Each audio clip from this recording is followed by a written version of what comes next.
চলতি বছরের আগস্টে বাংলাদেশ সফরে আসার কথা ছিল ভারতের, তবে এই বছর আর সিরিজটি হচ্ছে না। 2026 সালের সেপ্টেম্বরে বাংলাদেশ সফর করবে ভারত।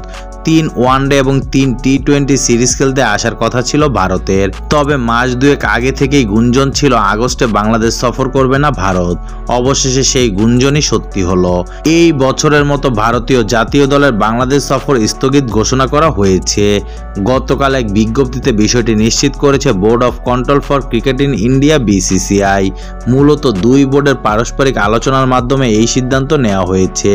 পরবর্তী সফরে বিস্তারিত সময়সূচি জানানো হবে। গেল এপ্রিলে প্রকাশিত সূচি অনুযায়ী 13 আগস্ট ঢাকায় আসার কথা ছিল ভারতীয় ক্রিকেট দলের। এরপর 17 তারিখ মিরপুর শেরে বাংলার মাঠে প্রথম ওয়ানডেতে নামার কথা ছিল দুই দলের।